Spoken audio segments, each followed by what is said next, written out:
Hello world, welcome back to my channel. My name's Paul. Look where we are, guys. Galle in Sri Lanka. Incredible. I said in the last video, but Yaneth and I, we met in Cartagena in Colombia, and this reminds us of Cartagena. It's about the same age, but this is more Dutch, that's Spanish, but very, very similar. Amazing, guys. But I'm waffling.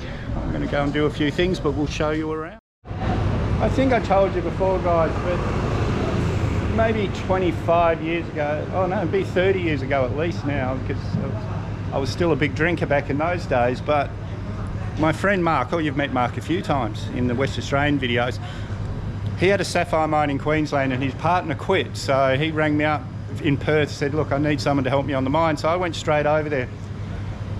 His wife, his girlfriend, mother of Lucas and Ryan, she left and went to Katherine in the Northern Territory, and then a couple of days later, like girls always do, oh, come and get me, I miss you. So we had to drive from Anarchy in Queensland to Katherine in the Northern Territory, which is about maybe 3,000 kilometres, and we had about $150 between the two of us. And I'd just done a trip to Cairns with sapphire chip, which is stuff we got out of the mine. It's not cuttable, but it still looks beautiful. And I'd swapped hotel rooms and meals and things for this chip. And I'd always told people, look, this isn't cuttable, but beautiful. And they say, yeah, we understand. I said to Mark, let's buy a heap of chips. So we went round to the other mines, friends of ours, and said, look, we want to buy some chip, we're going. And as soon as they heard money, they started ripping us off. But Mark said, I met this guy in a pub once that can sell us cut stone really cheap. And so we went and saw him. So we got $50 to spend. He said, yeah, no worries, guys. So he gets out a little box, like these boxes you can see here. And he put 3 beautiful blue stones in it. Only small, maybe quarter to half a carat. And then I thought, yeah, I can get $50 each for them. So we've just tripled our money. Then he put 3 yellows in, and then he put 3 greens in. So we got 9 stones. And he's done this a lot. Jim's his name. He's done this a lot to get rid of people, because the Anarchy Gemfields is a nil employment area, so you can't get the dole. So there's a lot of people living there, and if they're not making money out of their mine, they've got no money, so they just end up being bums off other people. What Jim didn't realise is 2 days later we'd ring him again for another parcel, and 2 days later after that we'd ring him again for another parcel, and at least once a week I ordered parcels for at least 15 years. It kept me drunk all over Australia and New Zealand. Amazing. But anyway, guys, I've been going into all these because Ceylon sapphires, or Sri Lankan sapphires, are very famous all around the world. I've been going into all these gem shops all over Sri Lanka, and I know what these stones are worth. Like, some of them are worth cost $5 or $10 wholesale. And a guy just down the road here tried to get 2 grand off me. I said, no mate, I'm in the business, I know what these are worth. He said, oh no, for me it's worth 2 grand. This shop here, which is on lane 2 in Galle, in the Galle Fort, into Lanka Gems. He actually gave me a fair price, guys. He's made maybe $20 US profit instead of trying to make hundreds of dollars profit. So guys, if you want to buy some stone in Sri Lanka or in Galle, come to Lanka Gems, tell them Mad Dog sent you, or tell them Paul sent you, and he'll do you a good deal. Yeah, we're in Abacate. I'm surprised it's empty. There's a lot more restaurants up the road here, but this one got really high ratings in Google. So let's see, but tourists everywhere here, guys, just everywhere. We'll have a good look around here today, but I've waffled enough about sapphires and things, so we're going to eat our breakfast and we'll show you the fort later. Janet's having the coconut pancakes, the Sri Lankan pancakes. It's got sort of a minced coconut inside. We've had that quite a few times. I'm having the best hoppers I've ever tasted in my life, just amazing. And all these little condiments. That one's really spicy, but these two are delicious. And straight across the road from our hotel is a mosque, and they're having a festival today, so the street's blocked off. We can't get the tuk-tuk out. Well, we probably could, but I don't want to interrupt anyone's festivities.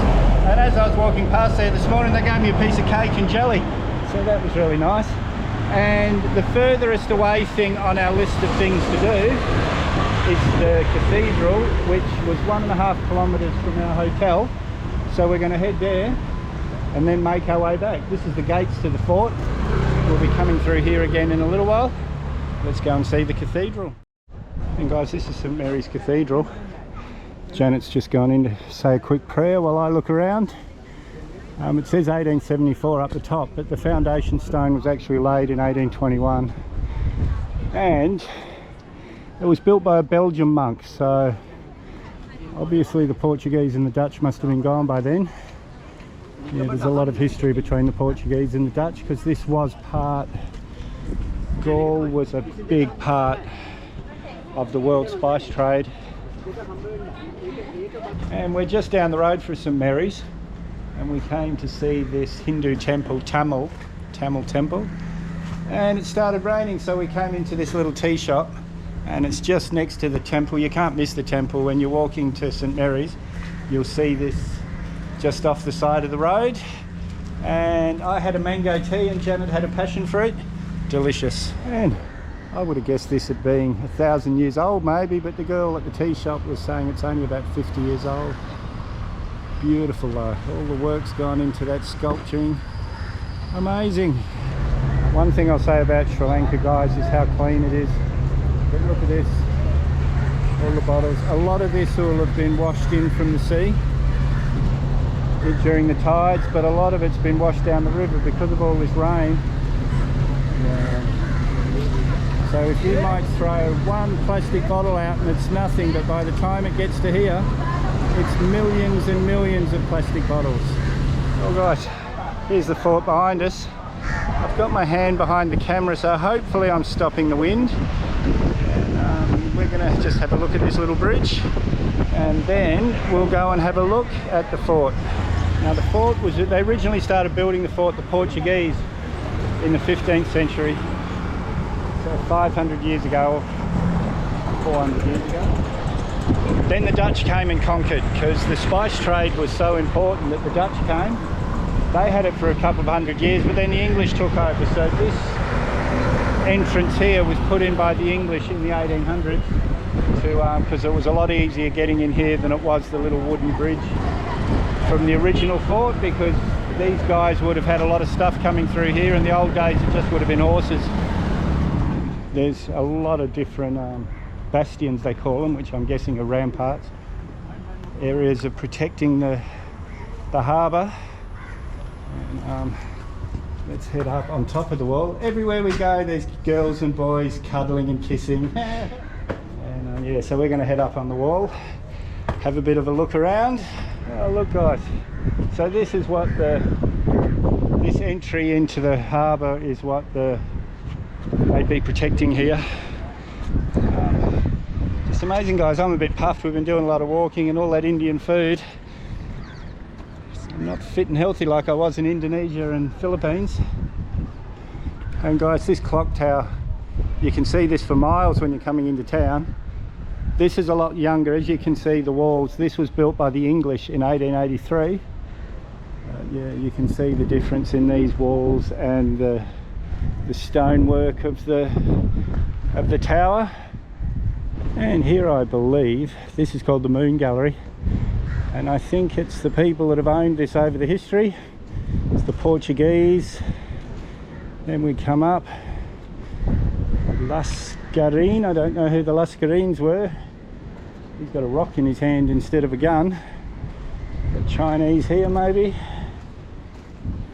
Malays. Got the slave there, and the Portuguese. And here we are at the top. That's we're about halfway up the British clock tower. Sorry guys, it's really blowing a gale. I hope my hand behind the camera is stopping the wind noise. Look at this. So it would have protected the harbour, protected the natural harbour over here, and also they had a lot of people trying to conquer them from land as well. There was a lot of money in spices. It was more than gold in those days. Spices and silk. behind me here is the Star Bastion, and I'm guessing, I'm not a commander or anything, but I'm guessing it would have been one of the most important bastions here, because this is, the boats would have anchored out in this bay here, and the rowboats would have come into here. So this would have been protecting the whole in here. Just amazing, guys. There's the clock tower. What a day. And it goes forever around this side and the other way. We'll show you as much as we can. Well, guys, this is the National Museum. It's just near, this is the fort right here. Let's go in and have a look what's in the National Museum of Gaul.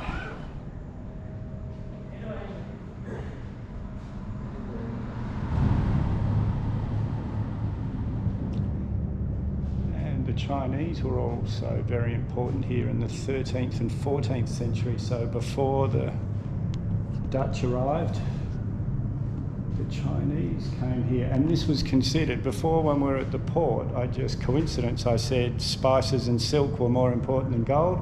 This was considered part of the Silk Road. Even though we're on an island, it was a very important part of the silk trade around the world. This is the Dutch Reformed Church. This was built in 1755, which, oh yeah, so the Portuguese had it first. I'm getting a bit confused, so many people have owned this place. Those of you who have been following my channel will know all these old buildings. I'm excited, it's just amazing. And the more we walk around, the more this reminds me of Cartagena, no baby? Yes. It's exactly like Cartagena where we met. The difference is that was Spanish, this is Portuguese and Dutch, but at the time their architectures were very, very similar around the world. Janet's in doing some souvenir shopping for all her friends, and I'm having a well-needed sit down.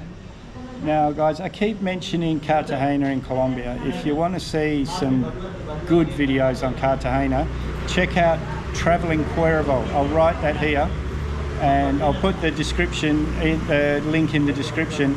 She was a history major. Now she gets government grants to travel all around the world making videos, but she was a history major. She's got a YouTube channel, and her understanding of history and her joy in history is just really, really infectious, guys. So check out her channel.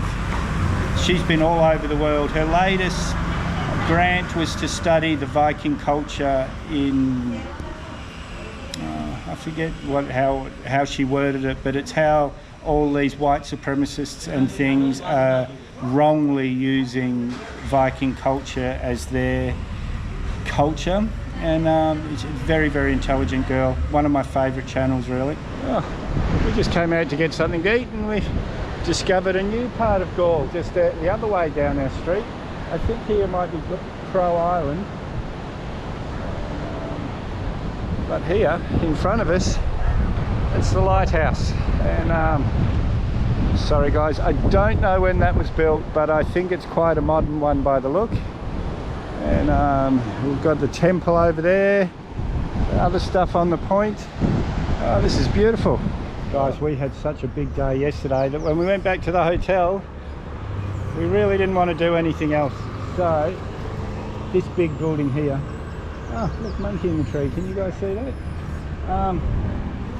Yeah, this beautiful old building here. This is the Maritime Archaeology Museum, which would be full of shipwrecked stuff and things. Just amazing. Can you see these monkeys up here, guys? Do they show up on the GoPro? Whole family of monkeys up there. But anyway, guys, we've got to get on the road today. We've got about 3.5 hours to Colombo. That's Google Maps hours, so more like about 5 hours driving. But we've got 2 days to do it, so we're just going to get maybe 3 hours up the road and find somewhere to stay the night. Guys, what a beautiful little town Gaul is. The whole of Sri Lanka, it's a very, very expensive country. You know, just meals at $15, $20 a person and things, but amazing, friendly people, and beautiful, beautiful country. The big tsunami, so many people here were killed all over Sri Lanka, all over Asia really. And this giant Buddha was built by the Japanese Sri Lankan Friendship Society to remember the people that lost their lives in the tsunami. And I guess this is a good time to say sign off. Got plenty of footage.